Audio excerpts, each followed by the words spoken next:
keen eye for detail. Okay, so we're live.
How's the YouTube setup going, Renee? Good. I think I'm at the gear. You guys Taking- are live on YouTube.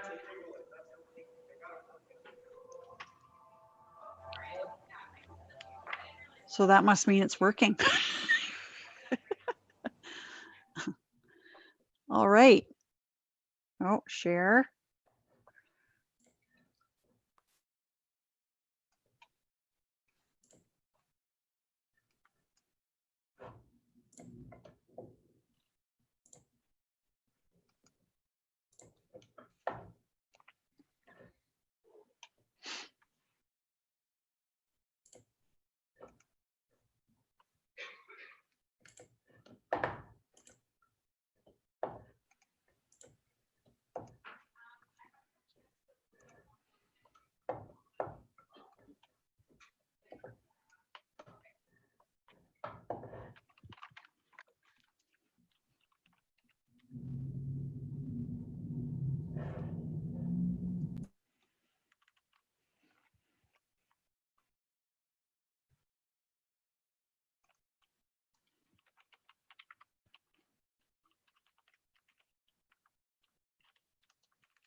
Jason. Hi. So if I'm unsure if I copy that embed to send to Mark, can I redo it? Can I hit the share button again, or will it? Yeah, nothing changes. Okay. And I see at the bottom of the YouTube, there's a little warning sign. The stream's current bit rate is lower than the recommended bit rate. Is that okay? That always happens. Okay.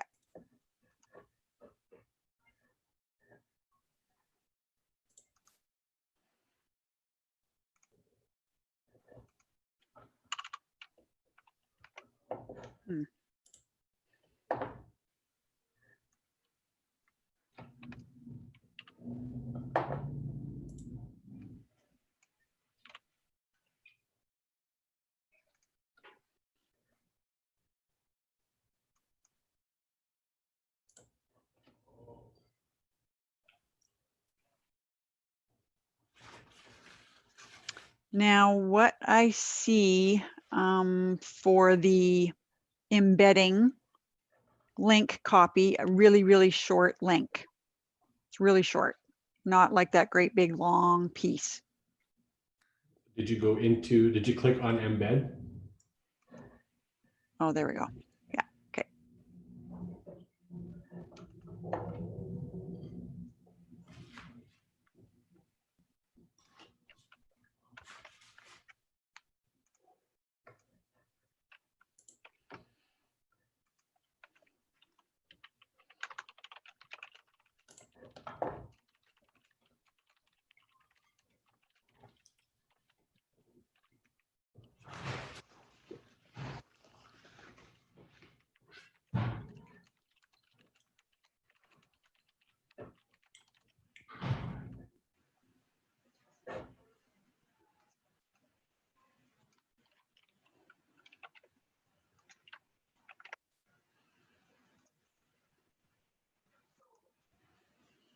Okay.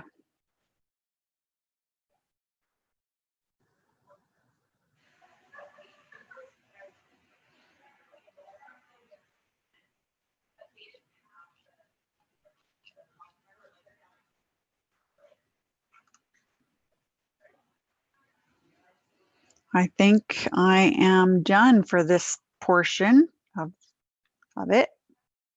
Is there any way you guys can check that I'm done? Or it's just that it's streaming and we know it's streaming and that's it? I'm watching it on my personal YouTube account right now. All right. Okay.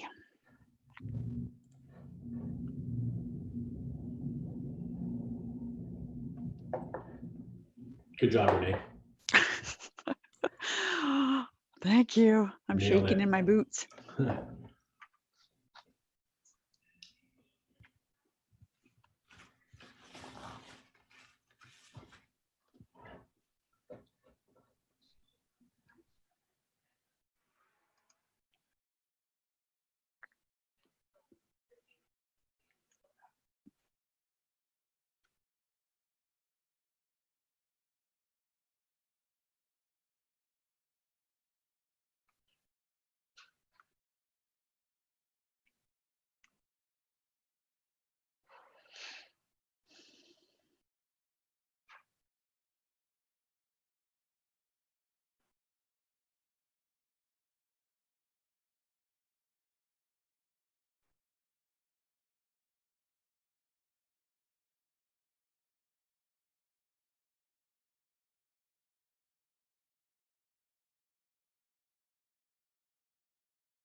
So Tamara, Renee, when the meeting starts, I'll just disconnect since I don't think I'll really need to be around anymore. But if you need me, I'm at my desk, so you can call me or Teams me or whatever.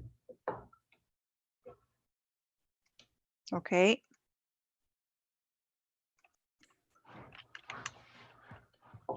Tamara, I'm not sure if you can talk to me, but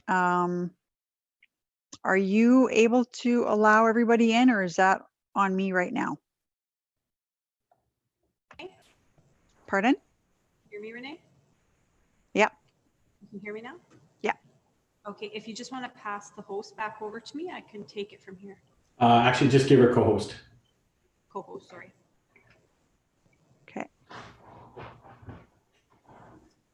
Okay, I'm good. Are you your co-host? Your co-host? Yeah. Oh. Okay. So you're able to allow everybody in? I will be, yes. Okay.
Give me 2 seconds, guys. I'm just going to get into the Zoom meeting.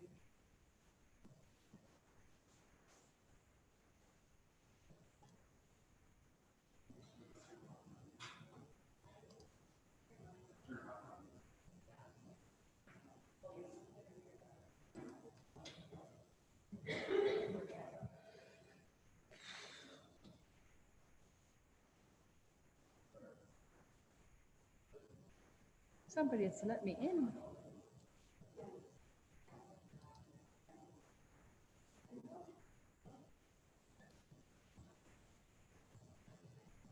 Okay. I need to turn my speakers up. Okay, has everyone got their speakers off and they're muted? Okay, I'm not hearing any echo, so we're good. Pardon? The array microphone is on for public speaking, so it may not be tweaked for the Zoom. So if you hear feedback, just let me know and I'll turn it down. You'll hear it too. I should hear it too, yes. Okay. All right, I see Sheena on the screen. Do we not have Councillor Jolly in attendance? I'm here as well. My video, it's going in and out, so I'm going to try going without to see if that works a little bit better for maintaining sound. All right. Okay. Calling this meeting to order for Tuesday, September 8th, 2020. Councillor Mackay, can I have a motion on the agenda?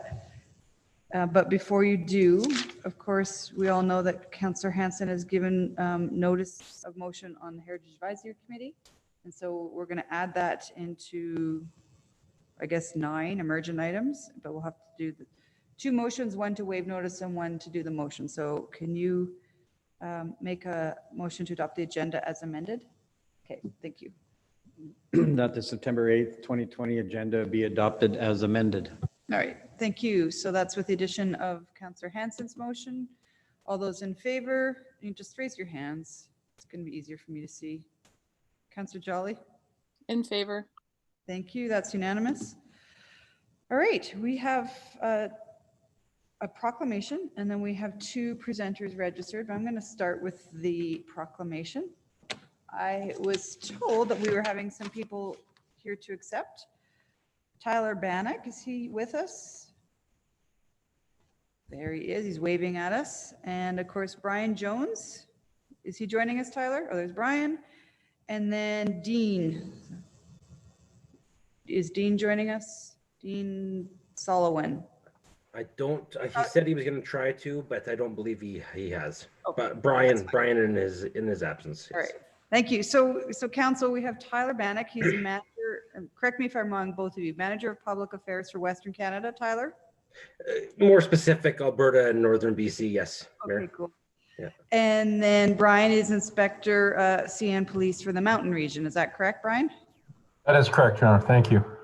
Well, I really appreciate you guys joining us. It's much, because we're virtual, it's hard to hand off the proclamation to you, but it's nice to have you in attendance. So we are doing a proclamation for Rail Safety Week right now. So I'll just start, before I read the proclamation, just with a thank you. CN has taken its responsibility in rail safety in Canada quite seriously. I believe it's our responsibility as well as CN's to protect not only the residents of St. Albert, but also our employees, your employees, our community, the customers of CN, the vendors of CN, and all the partners. So I think appreciate what you're doing. I'm not sure how COVID has added to the complexity of rail safety, but I'm sure it has. But I also believe that rail travel is really important to our economic recovery through all of this. So I appreciate what you're doing here. I did my research. Rail Safety Week will be held in Canada and the United States and Mexico, September 21st to 27th. Trains never take a break, and so it's going to be a shared responsibility. Every year, more than 2,100 North Americans are killed or injured because of unsafe behavior around tracks and trains. So we really do need to look out for each other. So I'm going to read the proclamation. So whereas Public Rail Safety Week is to be held across Canada and the United States from September 21st to 27th, 2020.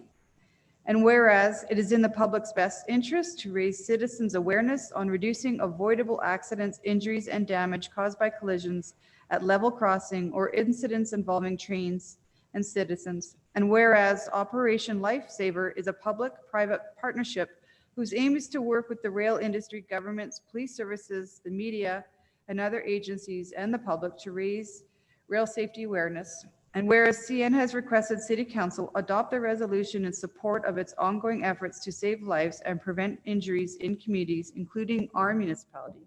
Now, therefore, on behalf of Council and the residents of the City of St. Albert, I, Kathy Heron, Mayor, do hereby proclaim September 21st to the 27th, 2020 as Rail Safety Week here in St. Albert. So I'm going to virtually hand this off to you too. Brian or Tyler, do you want to add anything to what CN's doing?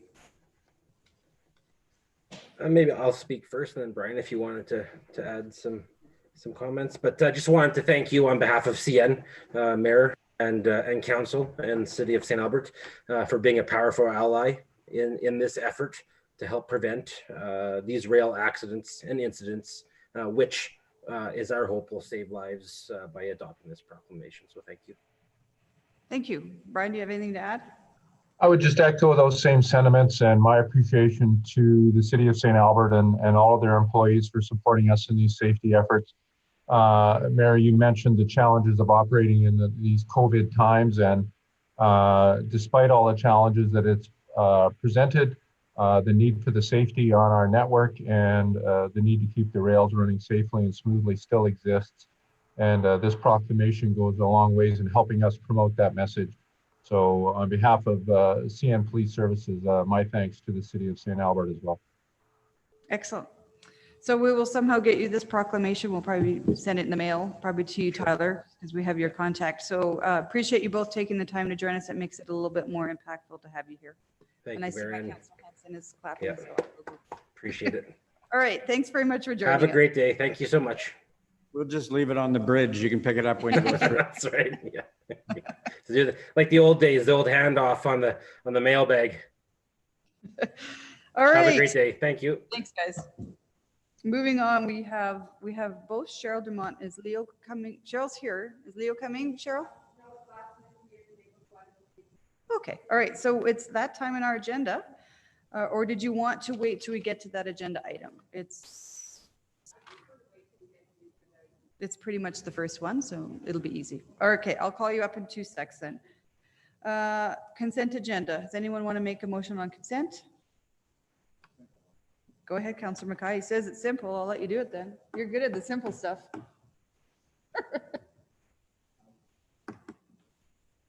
All right. At least you've recognized my talent and skill level anyways. That the recommendations in the following agenda report be approved. 6.1, regular council meeting minutes of August 31st, 2020. That's the only one I have, unless there's anything different. Okay, all those in favor? Hands up is good enough. In Councillor favor. Crowley? In favor. All right, that passes unanimously. So as we move through the agenda, that really takes 6 minutes off. That's all we have to do. All right, outside agencies is the next business item. So I'm gonna now, Cheryl, why don't you come on down to the mic? It's on, right, Luke? Okay. I'll turn off my mic. Hi, Cheryl. Hi. All right, so I you're don't know, speaking. can I take this off while I speak or not? No, I don't- I leave I it on. don't Okay, think that's so. fine. I just thought I would ask.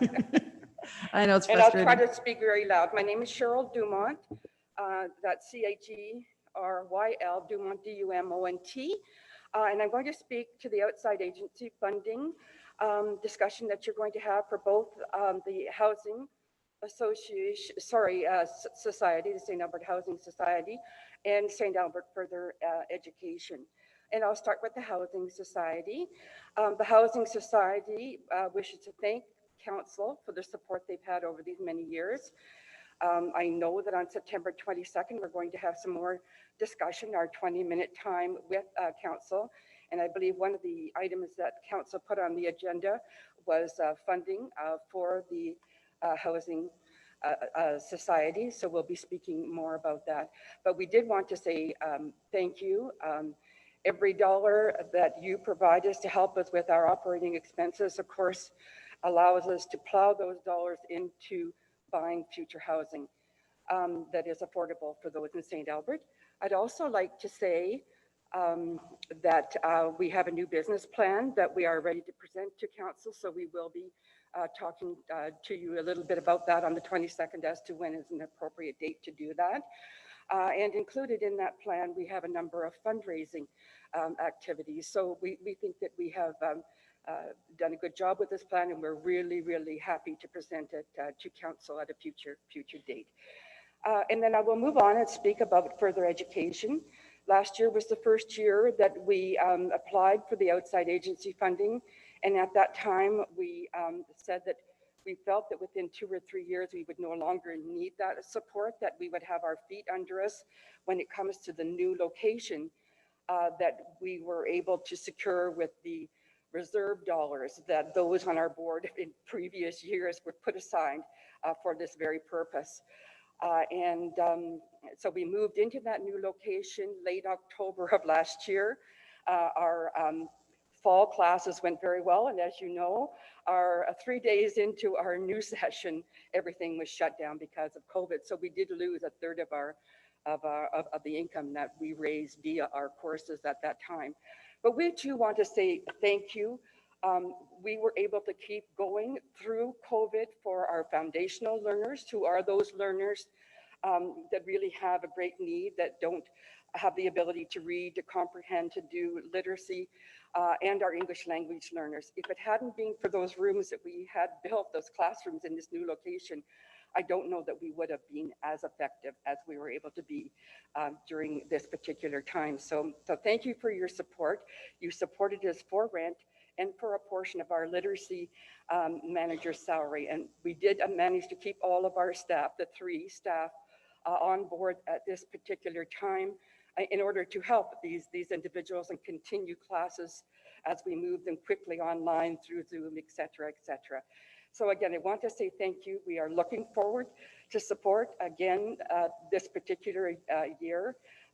We too are doing fundraising that we've never done in the past, and we just had a very successful fundraiser that raised $500 thanks to the community, which will help us with a homework program that we are trying to put into place for foundational English language learners. So if there are any questions about either of these associations and why we would need the funding. Oh, there's one other thing about further ed I'll just mention. In many other communities, the CALP organization, so that's the Community Adult Literacy Program that we call here St. Albert Further Education, are housed within city facilities or the library, etc. So although we may support with our outside agency funding more than many others, certainly other centers are supporting in different ways. I just thought I would bring that information to you. I think we are probably the only one that is different and has paid market rent over the last 45 years that we have been in business. But there's good value in that, in having our own classrooms. So I will end there, and if you have any questions, I'll be glad to answer them. Okay, question time. Any member of council have any questions for Ms. Dumont? Go ahead, Ken, and then Jackie. Oh, thanks. Nice seeing you again, Cheryl. Even though there's a glare off of that bulletproof glass that Well, you're yes, and standing I've got a behind there. COVID white too, Yeah, so I look yeah. a little different. So thank you for coming and presenting. It's kind of nice to be getting somewhat back into normal. I'm going to ask a question in relation to further education. Are you seeing now that with your schools going back or people are needing extra educational levels, or are you seeing anything different that you're maybe being able to offer or can't offer? What's some of the differences you see as? Sure. You know, we just did our report for our for the year end, and in that report we talked about some of the trends that we are seeing, and some of the trends that we are seeing are people that have lost jobs or have lost you know, percentage of their wages, 25, 50% of their wages, although they've kept their job. And so our money management class, which we have been running since June nonstop, is full and it's welcome. And we have 2 others, and I know the October one is already full, and then we have another one in December. So that is a big trend, that we are seeing people that are hurting out there when it comes to their finances. And they're very, very willing to learn new ways to save some money and try to make some of their dreams come true while they're waiting to get full employment. So that is one. And alongside of that, we are now offering a job skills course. We offered this in the Pound Makers Lodge last year, and it was very effective. Again, just as we finished that course, we shut down for COVID. So we haven't been back to Pound Makers yet, but we will be later this fall. But meanwhile, we're now offering it. And both of these programs are free. The Money Matters and the Job Skills are free programs that we are running. And we believe that it will be full as well. You know, so that's the main thing, people really hurting for money and looking for new skills because they have lost their jobs and they want to upgrade skills. And the basis of that is often the job skills and those essential skills that the Canadian government feel people should have as they move into employment.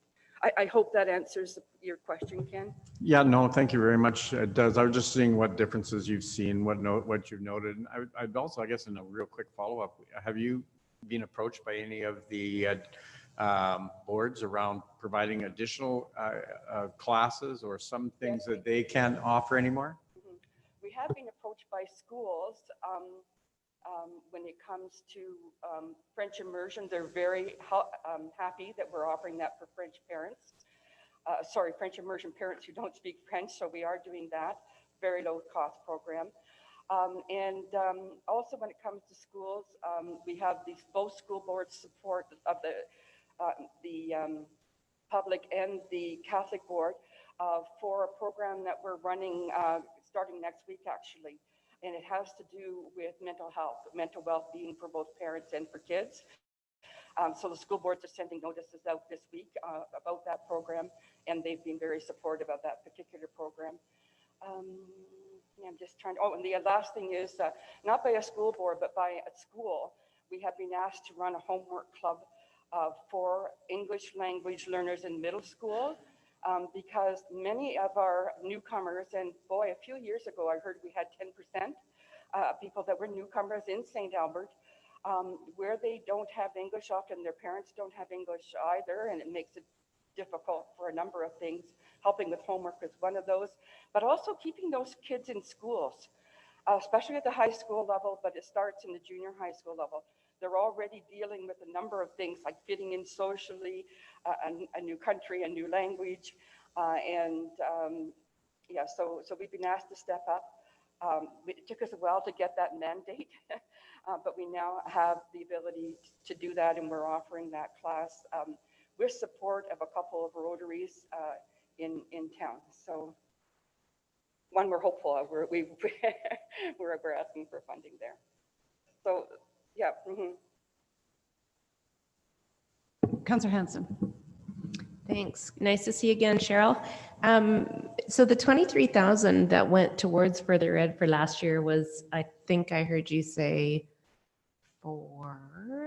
It helped us with part of our rent because our rental had gone up, the square footage and the dollars that we had to pay to have a location that was accessible, because our earlier place, we had stairs, no elevator, and very small, and we couldn't have classrooms there, and we couldn't welcome people with disability or who were, of a certain age and weren't able to make those stairs. And the other part of it was a partial payment towards our literacy coordinator's salary. So those two things have been very, very helpful. Normally, our literacy coordinator over the years hasn't worked during summer months, but we've had her working right through the summer months to help us with the needs in town. So it's been very, very helpful to us. Good. Well, you've made I it. don't know if we would have survived COVID until we were able to write for grants, et cetera, if we hadn't had city funding. I have to tell you, we were very, very worried. We're now on good funding, stable footing. So that's good. Yeah, well, I think you've made the dollars stretch a long way. We have. Yeah. So, and I feel like further education is going to be pretty impactful post-COVID. So I'm wondering if you'll have the opportunity to actually go into schools after school, or is it that you'll just carry on virtually? We are running both in person, following all of the COVID rules. We've limited the amount of people that could be in our classrooms to half of what they were. And we're doing more than half of our classes online. So it's been an interesting process. We have our own Moodle now, and we've had to teach our many teachers, instructors to move online. And although there's some reluctance in the beginning, we've had great success by having a local volunteer help us with some of that work. Well, that's great. I was just thinking how easy it would be for kids to just stay in place at their schools, and an instructor came in, especially, for some after-school help, basically. But no, I think that you guys are doing good work, and I as I say, I think connecting with the schools, and I have a feeling that you might get busier than you maybe ever anticipated during these times. Thank you very much for that. The schools are honorary members of the association and have been for a number of years. And so we do work in partnership, but wherever we possibly can. Great. Thank you. Okay. Any other questions? Seeing none, I'll just say thank you, Cheryl, for coming and speaking today. You continue to amaze me and how involved you are in St. Albert and the community, with obviously the school board as a trustee, with affordable housing and further ed. You are a remarkable person, and I really appreciate you taking the time. Well, I thank you very much for that, Kathy. I do have great teams behind me. I have to say that. So thank you. You're a role model. You really are. Okay. So do we have Anna is with us somewhere? Is she? Is there a presentation on this, Mr. Scoble? Oh, she just popped up. Now she's gone. Anna? Hi, yes, I'm just trying to get my video to come on. Oh, there we go. Excellent. How are you? Good afternoon, everyone. I'm good, thank you. Great. Thank you for joining us. Yes, I do have a short presentation. Okay. This report is being provided as an extension to the April 6th meeting, whereas Council was considering a recommendation from the Community Living Standing Committee to increase the per capita funding amount for this program from $9 to $10.20. COVID-19 has had deep and profound impacts on the City of St. Albert, our residents, our businesses, and our community organizations. We are living in uncertain times with a strong possibility of lingering effects well into 2021. The risk of a second wave is top of mind for many, and planning for 2021 must be flexible as adjustments to programming, staffing, and service delivery may be required throughout the year. In order to provide Council with additional information related to the status of the 2020 outside agency grant recipients and the impacts experienced as a result of COVID-19, we asked each organization to provide feedback in the following areas: financial impacts due to COVID-19, the impact of modified operations on their memberships and clients, alternative funding access through local, provincial, or federal funding programs to assist in offsetting the impacts of COVID-19, and their plans for 2021 outside agency funding request.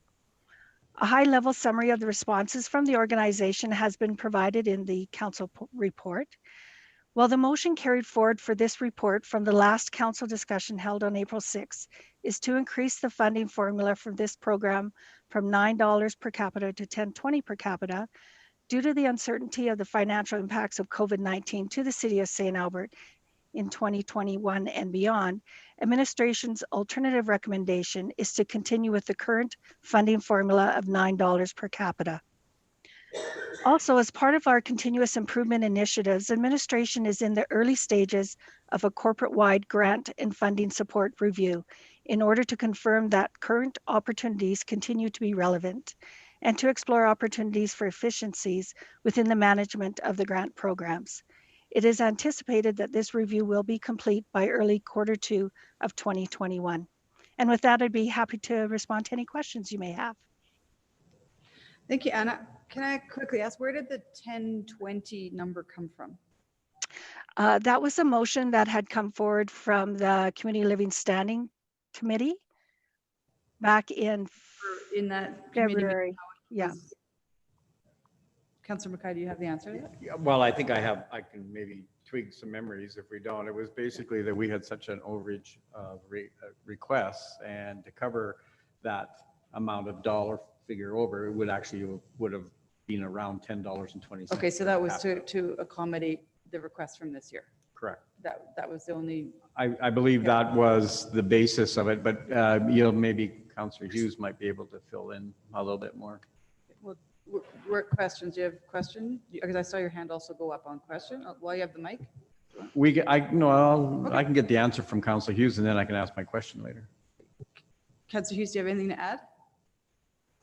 No, I think that was correct. It's just that the ask has already exceeded what we were giving out last year. And when we had this discussion, it was pre-COVID. So that was the intention, was to try to at least match it up, considering that these organizations don't typically give their employees raises for decades at a time. And we weren't even meeting the requirements or the requests for the previous year. So that was the intention at the time. Okay. All right, Ken. So in the scan that you've done, Anna, in relation to the agencies, a number of those agencies had to close because of COVID. And so they weren't operating any programs. Matter of fact, they were shuttered, i.e. seniors, Red Willow Place. So are there any savings, or are they carrying over money that we gave them last year, or how is that going to work for this year? Thank you, Councillor McKay. Actually, the Seniors Association was still very busy. During the summer, they indicated their Meals on Wheels program was still very busy. They went out into the various homes. They did a lot of contact with their membership as well too. Many of the membership at the seniors are part of the vulnerable population, so they still required that contact. So a number of their staff members still were employed during that period of time. I don't have any indication that there will be cost savings, certainly for them, as they still had a number, things such as their utilities. They still had bills that they had to pay as well too. Part of the challenge with many of these groups is that we just are providing a percentage towards whatever their expenses are. So they still have many of those expenses. The only organization that I did receive indication that really weren't able to provide too much was a Machif. They did early into COVID. But then their elders stayed back home. Like there was a number of things where they weren't able to offer as much. They did do some online, but for the most part, many of the groups remained very, very busy. Thank you. I appreciate that insight. I didn't have that. All right. Any other questions? I have a question. Sorry, I'm looking at the chat, not participants. Go ahead, Councillor Jolly. Thank you. This question's probably for Mr. Marhils or Mrs. McMorty. Kind of going into budget 2021, are we expecting there to be quite a bit of wiggle room to add expenses, or what kind of scenarios are we looking at, kind of considering how tight COVID has made the budget? I would say that it's actually probably difficult for me right now to give an answer to that question. You know, we're just in the process of building our base budget for 21 and understanding potentially the revenue impacts and what that might look like. You know, there's always opportunity for council members to add pieces to the budget at any time, but obviously it has a tax implication. So unfortunately, it's a little bit early for me to kind of give even an idea of what we could be looking at. So this year it was something like a $13 million crunch. Is that about right? Yeah, I think overall the revenue losses and costs were about 14 million. We don't anticipate it to be like that next year. You know, we're anticipating our revenues to kind of slowly start to build back up again. Okay, but not full steam, probably in 2021. Probably not fully, or at least certainly not for the first half of the year anyways. Okay, thank you. That's all I have right now. So thank you for using the hands up. I don't know what order they came in, so I'll go to Wes and then Jackie. Thank you, Madam Mayor. You say in your report that COVID is unprecedented in its impact to a community like ours. That's true for anybody. So my question is then, as they've come forward and indicated that they would like more going into the next year, have they also indicated what sort of strategies they have employed to sort of reduce their own requirement based on the impact of COVID? Like, have they come forward and said, hey, we've saved in this area, but we really need this in order to balance the extra workload? Is that dialogue been happening? Councillor Broadhead, that dialogue did not go to that extent of what strategies they had now put in place. It was more taking a look at what was the impacts in the current picture. For the most part, I mean, many challenges were had. A lot of the groups did say, I'd say 6 of the groups indicated they wouldn't be asking for any additional funding above what they received last year. They're trying to work within their means. And again, it's part of the reason is that they have to come up with that additional percentage to offset what the city provides them.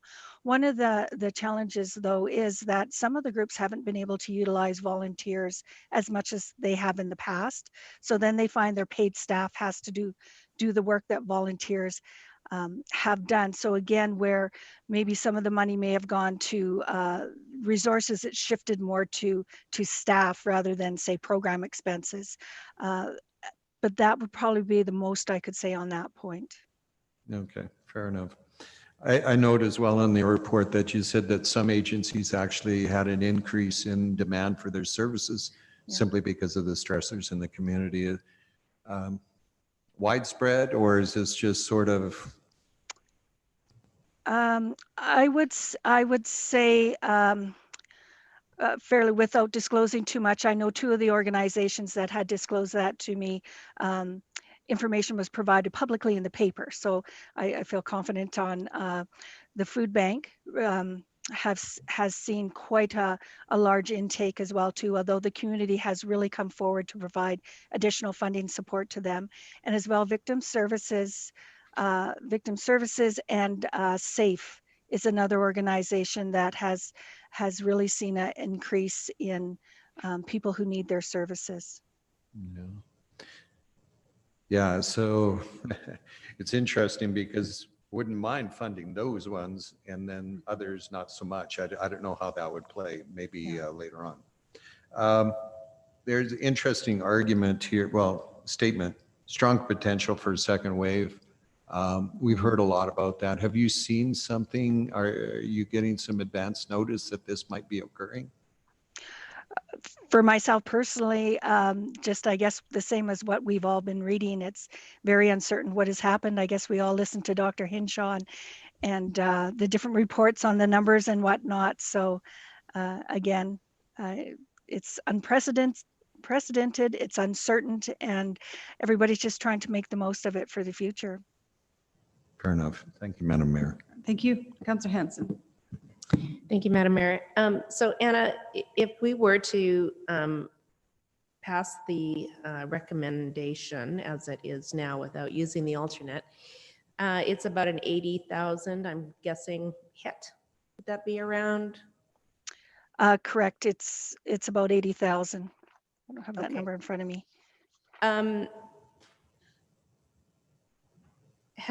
Are you expecting organizations that have not traditionally applied for this grant to come forward?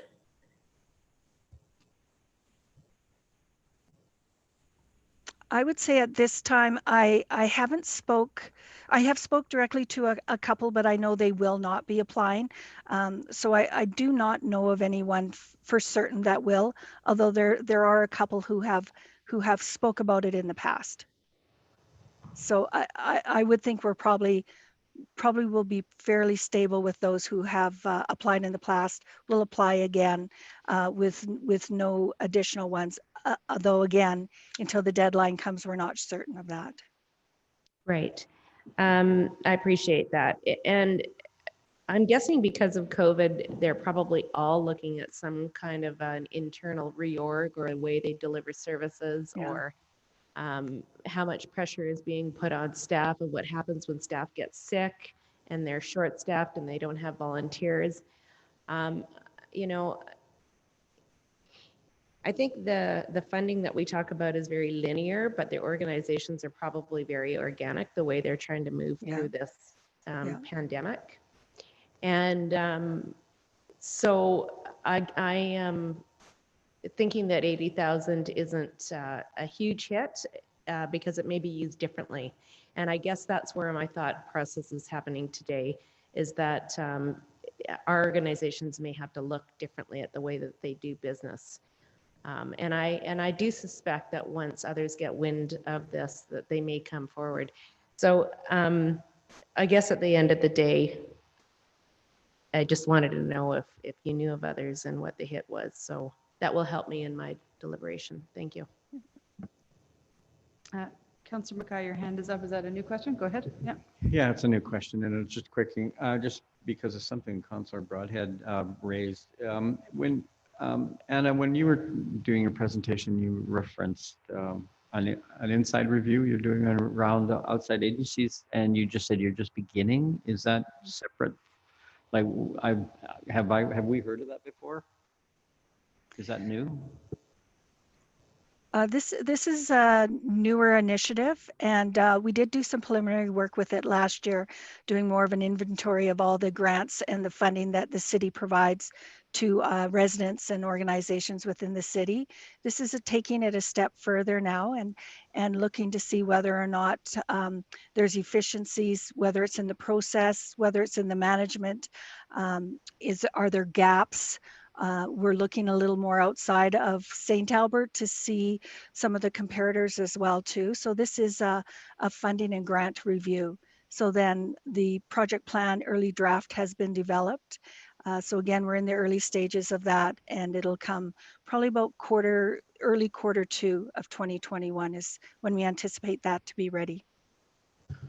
Thanks. Yeah, the timing probably doesn't work in relation to it. I think I'm just picking up on what Councillor Broadhead said, because certain agencies, I mean, all agencies are impacted just like our municipal government is, but at the same time, we know that there are some helping organizations out there that are particularly feeling the crunch as our residents access these programs they offer that wouldn't normally do it.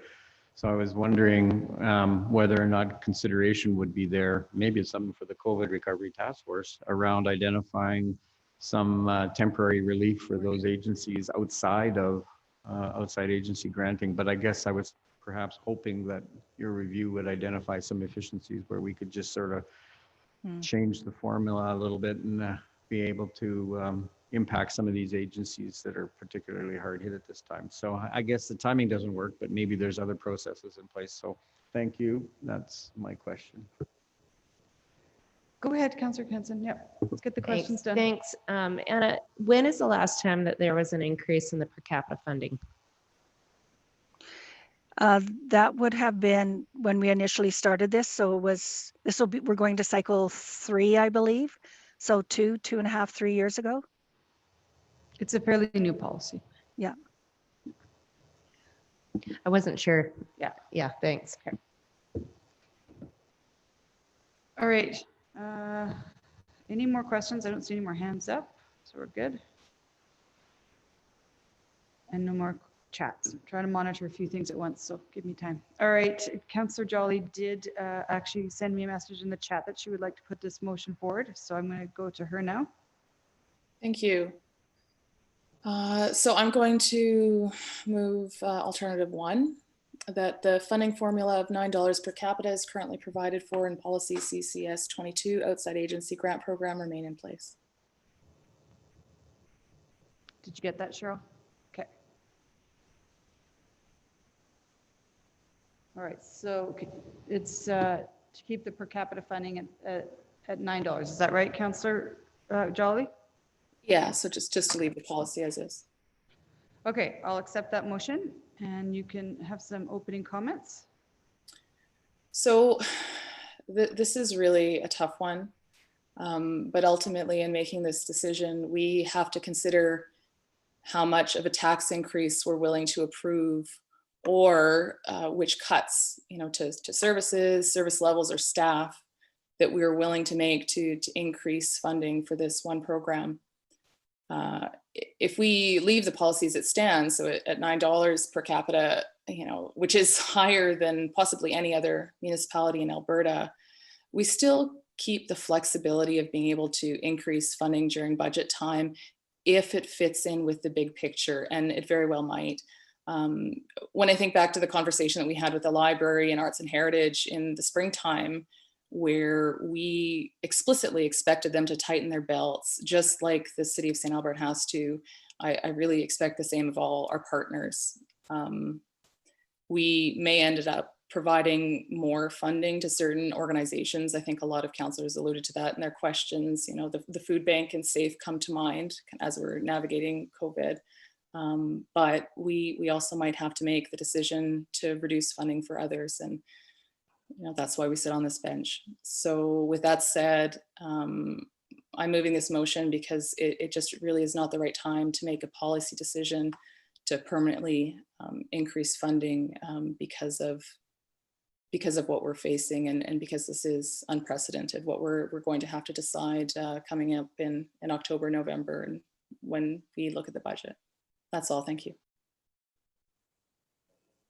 Sorry, anyone else have any comments? Go ahead, Councillor Hanson, and then Councillor McCoy. Thank you. And I certainly understand there's a lot of different ways to look at this recommendation. And, I understand that we've got to toe the line, and we are looking wherever we can throughout the organization to pare down and possibly reduce services, etc. But at the same time, we do know that the hardest hit through these times, and it is because of COVID, that it is the people who use these organizations that need it the most. So I am not going to vote in favor of keeping it at $9. I would rather see it go to $10.20. I certainly understand where Councillor Jolly's coming from, but I think that the investment in the vulnerable population at this time is the best we can do to get through COVID and bring back a resilient, thriving community. Thank you, Councillor McKay. Wow, this is a hard decision. Again, I initially was in full support of moving it to 10:20 when it was in front of committee. And I appreciate the intent of the motion at that particular time, because even then we could see that the funding envelope was straining some of our agencies, in particular, that help our vulnerable populations. And then you add on a pandemic right at a very vulnerable time for many people. And yes, there was access to other programs from different senior levels of government. And I know that many residents benefited from these, and certainly some of the agencies themselves, and plus also took advantage of programs that our administration came forward with, whether it was deferrals or likewise. But bottom line is those deferrals are up now, and there's the expectation is that these nonprofit agencies are going to have to continue with their businesses because they're meeting the need that's out in our communities. So like Councillor Hansen's identified, there is certainly a segment of our population that are probably more vulnerable at this particular time. And it makes it extremely difficult to look at a strictly financial ROI when you're dealing with some of the situations our residents are going through. And so I really recognize the comments, the opening comments by Councillor Jolly, and I respect them. And I don't know which way I'm going to fall, because we're not, I agree with the report recommendation. I mean, I think at this particular time, we don't know what the financial impacts are going to be on our budget.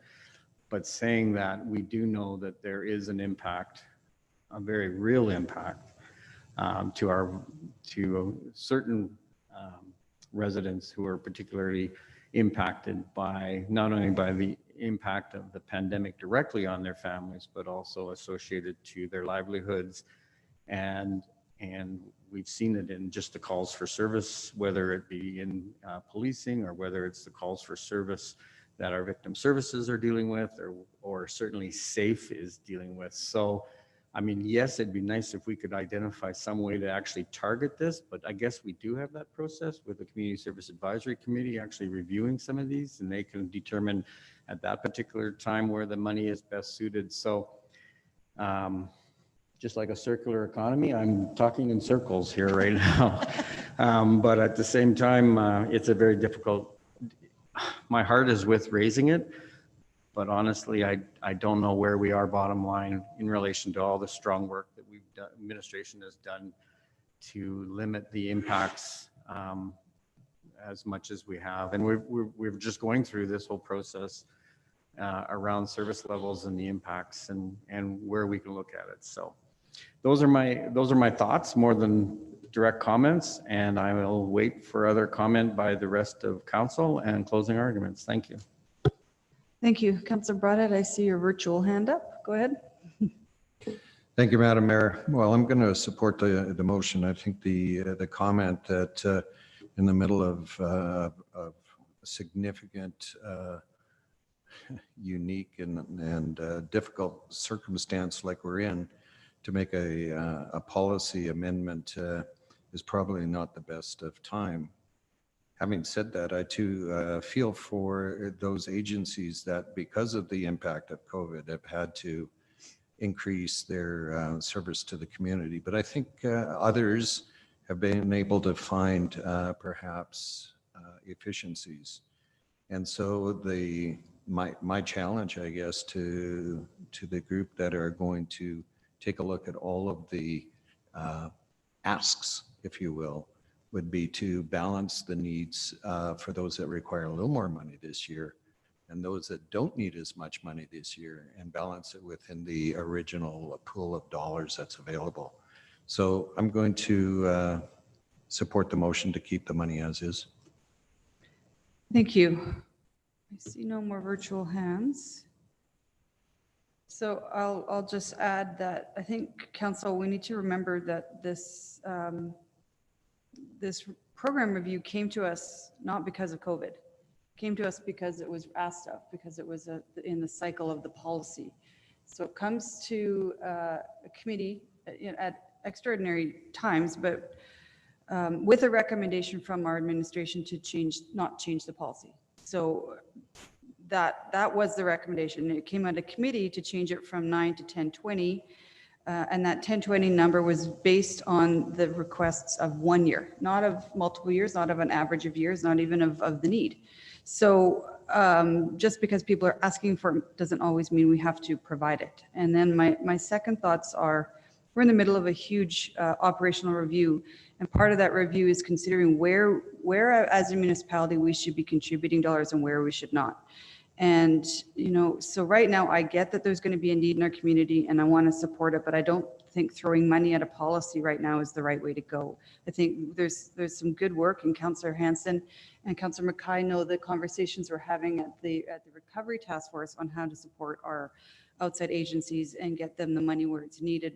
But this policy change is not going to accomplish a bigger and broader perspective on the need in our community. So at this time, I'm going to take administration's recommendation that says it's not time for a policy review, and count on two things. Count on the operational review to tell us where we should be spending our dollars, and count on Anna and the whole team over at Community Support Development to come to us with suggestions on really how we can meet the need instead of council coming up with this plan.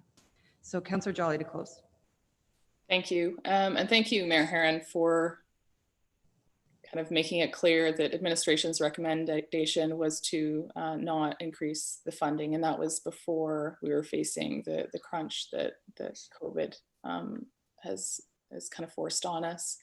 I would also like to reiterate that supporting this motion, so not increasing funding for this grant today, does not mean that we cannot choose to increase it during budget if we feel that it is needed, or even one-time grants to organizations if we feel that that is the best way to help organizations manage this crisis. Thank you, nothing further. All right, call for the vote. Just do your real hand up. It's easier for me to see. So I'm seeing Councillor Mackay in favor, Councillor Broadhead in favor, Mayor Herron, Councillor Watkins, and Councillor Hughes, and Councillor Jolly? In favor. Councillor Hansen, are you opposed? Okay, so it's a 6-1. All right. 7.2, review of deferred capital projects. And we have Donnie. I see her. There she is. Hi, Donnie. Hi, good afternoon. You have a presentation for us? I have a small, short presentation for you. Okay, good afternoon, Mayor and Council. Thanks for the opportunity to present this report on capital projects on behalf of all departments within the city. I'm Donnie George, Director of Engineering, and we also have the staff online to answer any questions that you may have. Due to the unprecedented COVID-19 outbreak and the unknown nature of the extent of this event, which could potentially force the continued disruption to many programs and projects administered by the city, even with the phased reentry plan that we currently have, this report brings forward administration's recommendation on the remainder of the deferred capital projects from the analysis completed and presented earlier to Council in March, April, and June of this year, to be either continued in 2020 or deferred till 2021.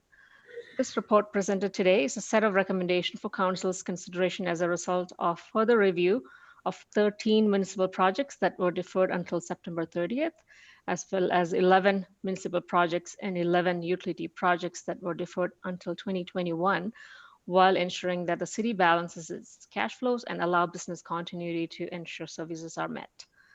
It is recommended that Council approve the continuation of 5 municipal capital projects with a total budget of approximately 22.1 million and 7 utility capital projects with a total budget of 8.9 million. And the deferral of 19 municipal capital projects with a total budget of 9.5 million and 4 utility capital projects with a total budget of 2.9 to 2021. It is also recommended that the 23 deferred capital projects be included in the 2020 municipal and utility capital carry forward agenda report in February of 2021. Thank you. Okay. And Mr. Scoble, you've got staff from everywhere to try to answer some of these, if there are any questions. Okay, Councillor Mackay is going to start. On the growth ones that weren't recommended to move forward or were deferred to 2021 is probably the proper way of saying it.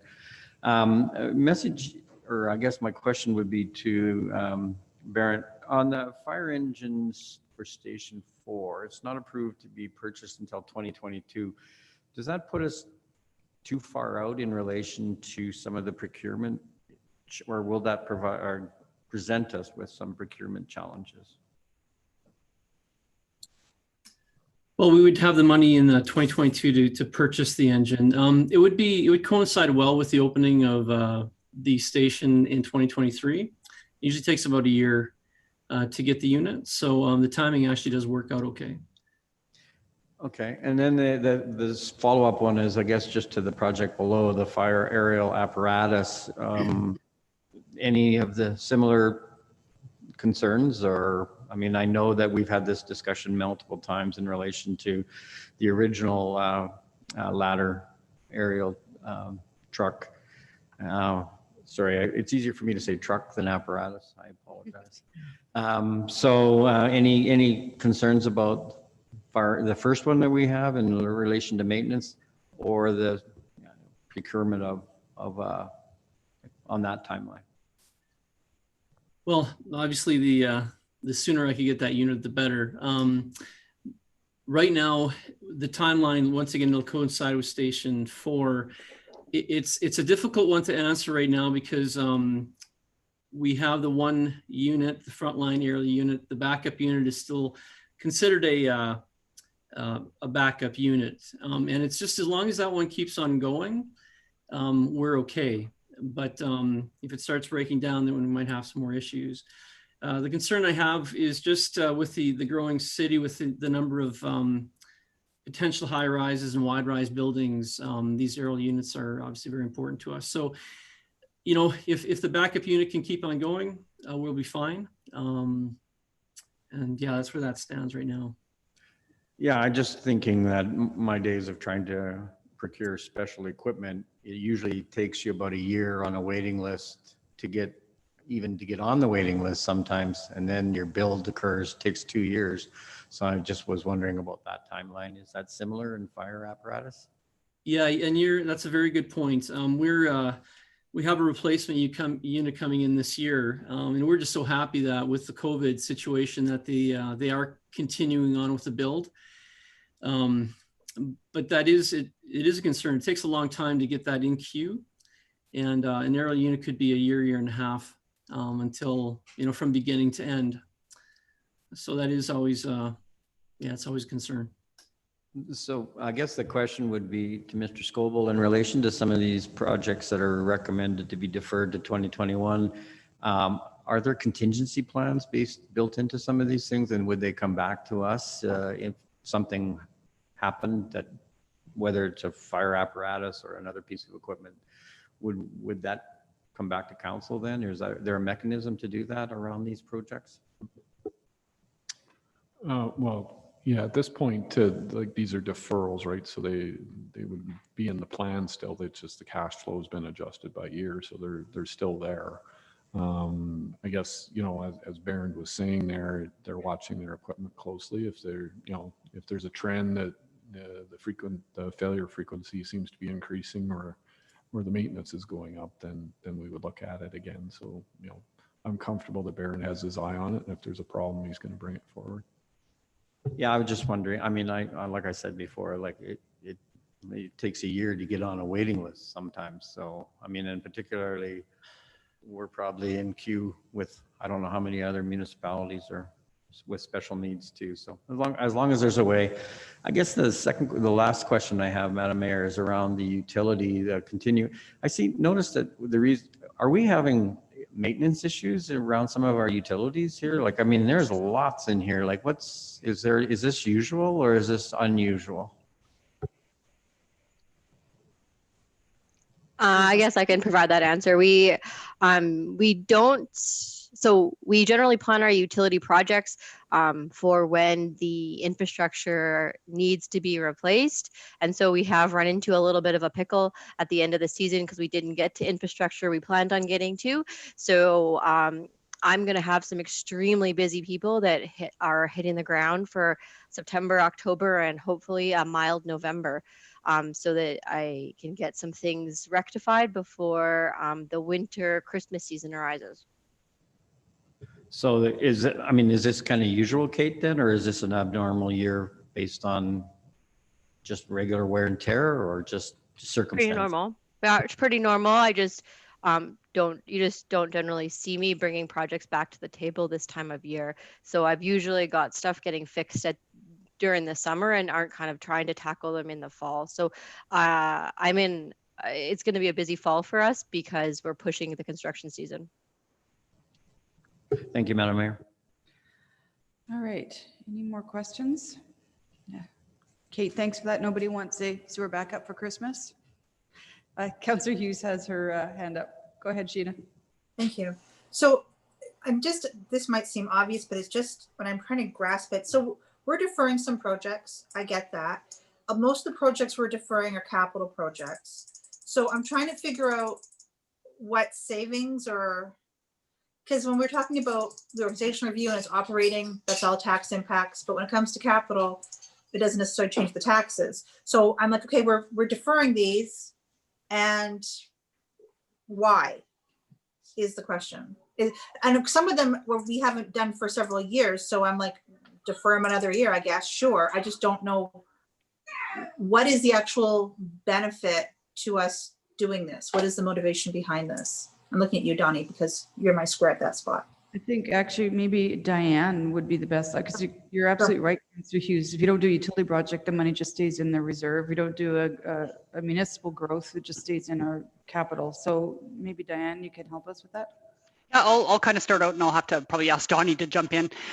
So when we first started this back in March or April, it really was about cash flows. So, we have this money available, a lot of it's grant funded or it's money we've taken in from the tax roll, but without understanding what our cash situation potentially was going to be like with tax deferrals, utility deferrals, we just thought it'd be prudent to potentially hold off on some of these projects until we actually knew we had the adequate cash coming in.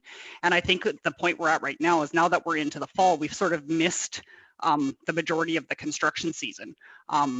So even though we're comfortable now with our cash position and we're not worried about letting these projects go forward from a financial perspective, there's the issue of now it's almost too late in the season to continue on. So that's why we're recommending that they just move into 2021, and I'll let Donnie add to that if she. Diane, you covered all the points. Yeah, we are no longer in a cash flow situation, but we have lost part of the construction season that we have to move it to next year. Or other reason is our resources are tied into delivering what we have already approved because we had a late start, right? So yeah, let's finish what we have and then focus the rest in 2021 is the idea. Okay, so we delayed to begin with because of concerns about money and budget, but by the time we figure out the budget, then we'd miss the opportunity, the window to actually finish this. So we're just acknowledging we're not going to get these done right now. Is that basically the gist of what we're at? Correct, yeah. Great, okay, thank you. Okay, so no real tax advantage by deferring these projects? No, not at all. Like you mentioned, it's not really related to operating, so no advantage from that perspective. All right, any more questions? Looking for virtual hands, chats, hands, looking around. I see none. Can I have a member of council make the motion? Plural? Councillor Hughes, go ahead. Thank you. No problem. That council approved the continuation of 5 municipal capital projects, the total budget of $22,116,800, and 7 utility capital projects, the total budget of $8,869,700, as noted in the attachment September capital project recommendation. The council approved the deferral of 19 municipal capital projects, the total budget of $9,491,900, and 4 utility capital projects, with a total budget of $2,947,100 to 2021, as noted in the attachment September capital project recommendation, and that the 23 deferred capital projects be included in the 2020 municipal and utility carry forward, which will be presented to council in February 2021.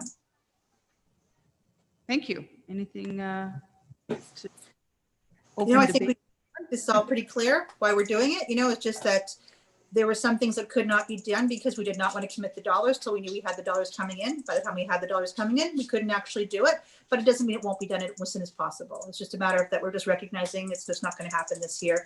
And this is just one of the consequences of having a shutdown for 5 months. So, and the good news that we have is that we have our budget for less stressed, I guess, in that we know where we're sitting right now. We know how we're going to get to where we want to go. Administration's been working very well to try to find a plan to get out of this huge deficit that we were in without having a massive tax increase and not overcommitting to create a massive tax increase had we not been able to achieve the goal that we had to date. So this is just a ramification of where we're at. That's it. All right. Anyone else? I'll just say that, thank you. Great job on administration's part. I mean, this has been really hard to, I'm sure, figure out what to put forward and what to defer. And but I just hope for your sake, Kate, that it's a mild November. And don't flush pickles. Yeah. All right. Or wipes. Well, she said she was in a pickle. So. Okay.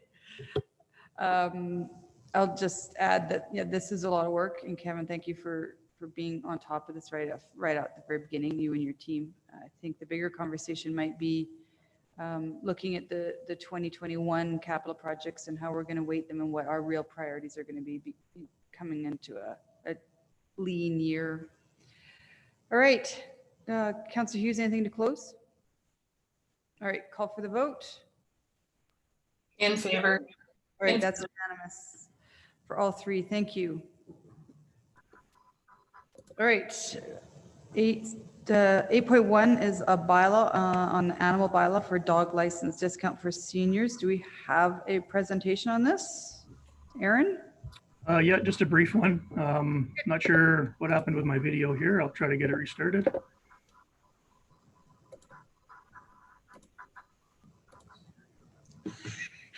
Councillor Broadhead said your beard's covering the camera. Could very well be. There we go. There we go. So yes, good afternoon, Mayor and Council. Here today to present the next step in the process to finalize the senior dog license discount pilot program that Council directed administration to work on at the February 18th, 2020 Council meeting. So before you today is a proposed bylaw that amends the animal control bylaw to introduce a dog license discount for residents who are 65 years of age and older. The discount that has been proposed for the 2021 dog license is for the 2020 dog license year only and applies to the base license fee for spayed and neutered dogs.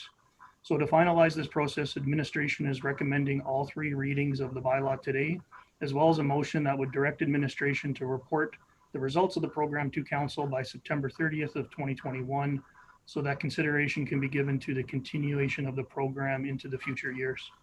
So just with that brief introduction, if you have any questions, I'd be happy to answer.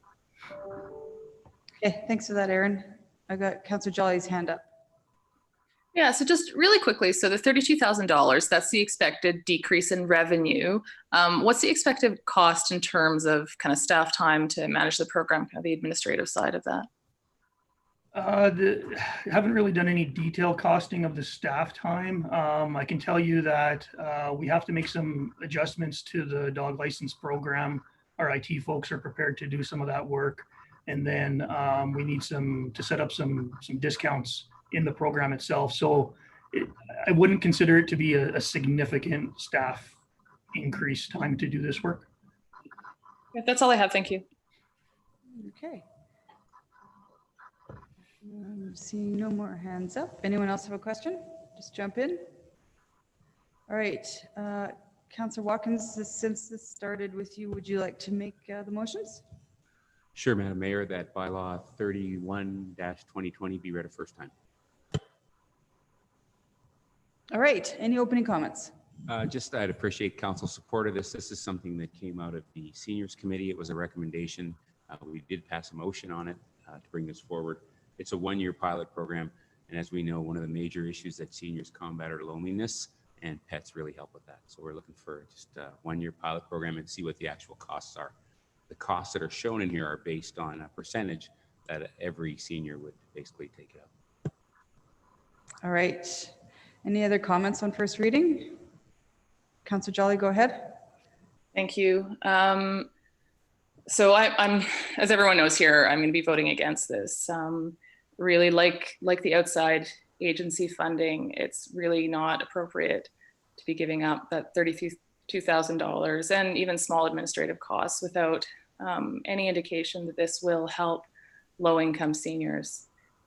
Really, I'd rather to see that $32,000 go to the Seniors Association outreach program, or to SAFE to support their programs relating to abuse against seniors, or for housing supports for low-income residents like the Senior Homeowners Property Tax Assistant Grant Program. You know, my parents, like almost every senior in St. Albert that I've spoken to about this proposal, are more than happy to pay their dog license fee if it means that we don't have to increase taxes or decrease services for those who are facing financial difficulty. I also reached out online to residents about this issue, and the comment that by far most resonated with those who responded was from a resident, his name's Joshua Waffler Thomas. And he said that, wouldn't it make more sense to associate any discounted fees to income levels and not age categories? Not all seniors are low income. And I would add that's especially true in St. Albert. And we know that from the data that we've seen over the last couple of years. So he said that I fully support a fee reduction if the intention is to ensure seniors can continue to afford and keep their pets as companions, but believes that it should be extended to only those that need financial assistance. I question why we would provide and subsidize fees for people that can afford it with no financial hardship. I would rather extend that privilege to others that have real financial hardships to ensure they're able to keep and license their pets. I'd like to think that seniors that are fortunate enough that wouldn't struggle financially without a reduced fee feel the same. And that's been by far the experience of seniors that I've spoken with. So that's all. Thank you. Thank you. Any other comments? I'm looking through here. Seeing none, Councillor Watkins, I think you and I have talked about this, that I'm always supportive of financial incentives and breaks to those in need, and very much like Councillor Jolly said, income-based, not age or gender-based. So as much as I appreciate this, and it came on the Seniors Committee, and I get that it's only a one-year pilot, but I just honestly, listening to the provincial government screaming at municipalities not to raise taxes, I agree it might not be 32,000. It's just more of a principle thing for me. So can't support it at this time. Anyone else? All right, call for the vote. All those in favor? Do I get to close? Oh, close. Sorry. Yeah, sorry. Absolutely. Thank you, Madam Mayor. I'd like Jump to in close. on me. Let's look at how the 32,000 was calculated. It's based that 18% of the current dog owner licensees are 65 years of older. So the potential loss of estimated revenue is 32,000. So we basically said if every person who had a dog license who took it up, we would possibly lose a maximum of $32,300. I doubt that every person who's of senior age over 65 is going to take advantage of it. That's not usually the case. And what we've usually found in studies before is that those people who most need it are most likely to take advantage of it. Those people who are least likely to need it are less likely to take advantage of it. And that's been proven over all sorts of discounts given over the years. I also ask you to consider that this is a recommendation by the Seniors Committee, and we did start a Seniors Committee. You know, with all due respect, Councillor Jolly talked to some people and they said they were against it. Well, we have a Seniors Committee and they were unanimously in support of it and bringing it forward. And those are the people that we've picked to provide some representation of the seniors in the committee or in the community. And as I said, you know, this is a small price to pay. The maximum is $32,000 for a one-year pilot. And we will really see after 1 year what the real costs are. And I would hazard to guess that they're going to be far in less than that. And the benefit that we will receive in these tough times will be more than the money that we spend on this. So I ask you to support this amendment. Thank you. Sorry for that, Councillor Watkins. Now I'll call for the vote. All those in favor, and I'll read them off. So I've got Councillor Broadhead, Councillor Mackay, Councillor Watkins for sure. So am I missing anyone? Those opposed? Opposed. Councillor Hanson, Councillor Jolly, Councillor Hughes, and Mayor Herron. So that's 4-3. So first reading fails. Mr. Flower, we don't move on. Is that correct? Yeah. All right. And then we don't need the last motion too that shows the actual cost of the pilot. Okay. Now we are on the emergent item 9.1, which is Councillor Hanson. So I'm going to actually go to the email that Mr. LaFleur sent this morning.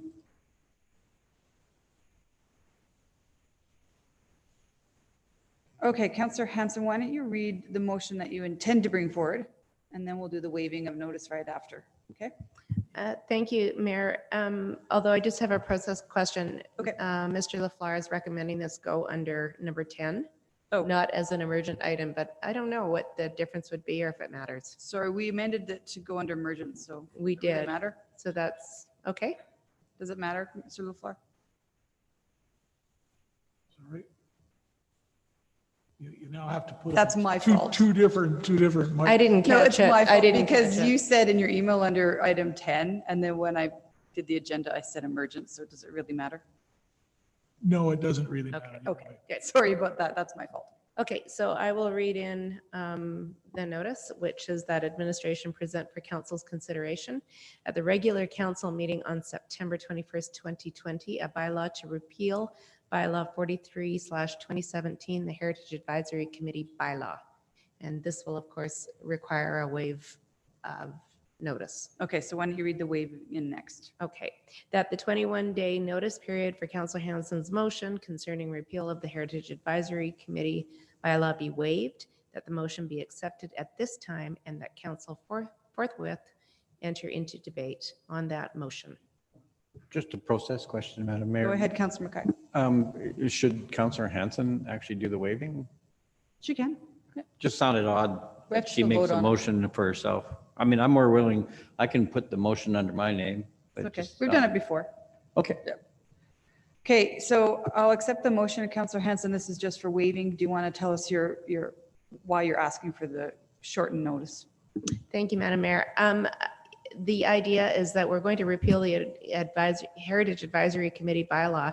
Unfortunately, if we leave notice for motion, it can't come back to us till a later date, and we will have already advertised for committees at that time, and that makes it awkward. Okay. So we don't want that committee to be listed as part of our standing committees after it's going to be debated and possibly repealed.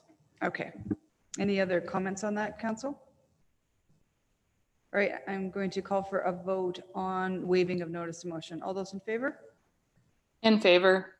That's unanimous. Thank you for that. Okay, back to the intended motion, Councillor Hanson. You've read it. Any questions before I accept that motion from members of council? Seeing none. Okay, I'll accept your motion. Go ahead. Thank you. This committee is a very important committee to our city, but after conversations with the Arts and Heritage Foundation and a fulsome committee conversation amongst ourselves, it was felt that it could be better utilized if the Arts and Heritage Foundation would take it over, and better than being an advisory committee to council.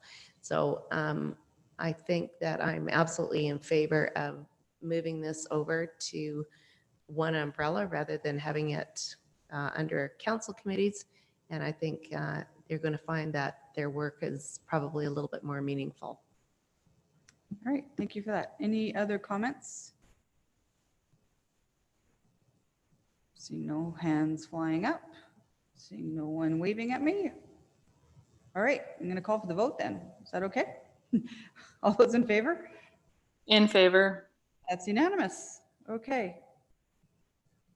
So we will expect something at Agenda Committee on the 21st. Oh, sorry, not Agenda Committee, at Council.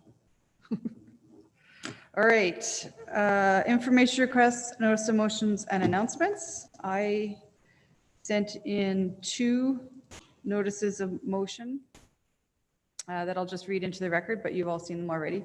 The first one is that Council Policy C-CC-12 Civic Agencies be amended to remove standard number 6, which says an annual boards meeting shall be scheduled to provide each civic agency an opportunity to meet informally with council. And the second one is that motion, council motion 16-046 be rescinded. And this was the motion that required lighting in back lanes. So those two will be debated at a future time. Anyone else have any notices of motion? Anyone have any announcements? Information requests? I think Councillor Watkins, you had an information request that you put forward at AHF. Oh, it wasn't really an information request, but you're good. Yeah, it was just some intel gathering before you make a motion, right? Yeah. Okay, I apologize. Yeah. I thought it was an information request. Okay. I may be old, but I didn't forget. Presentation. Okay, we're moving on because we have no registered, and now we're going into camera. So I need what time is it? 3:19. We can keep going. I need a motion to go in camera for just CIO performance and compensation. Go ahead, Councilor McKay. Thank you. That council move in camera to discuss the Chief Administration's Officer's compensation in accordance with Section 19 of the Freedom of Information and Privacy Act. All right, thank you. Call for the vote. In favor. Thank you. That's unanimous. So we're in camera. I will give us a 5-minute break just so we can clear chambers and shut the doors and make sure the YouTube's not going. So 5 minutes. So you're in camera, remember, but it's 3:19. We'll be back at 3:25. 6 minutes. Yes. Are we doing a Teams meeting? Okay. All right.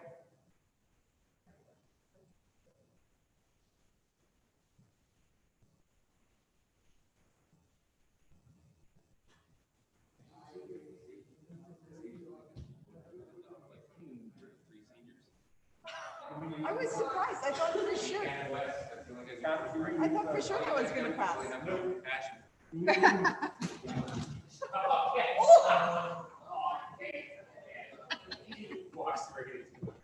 No, I'm good with my foot. Hey, you want to see something funny? You know what? I just saw something. No. Hey. Sorry, that was funny. Do we leave the TV or the? Yeah, I've already left. I've already left it. No, but I just. So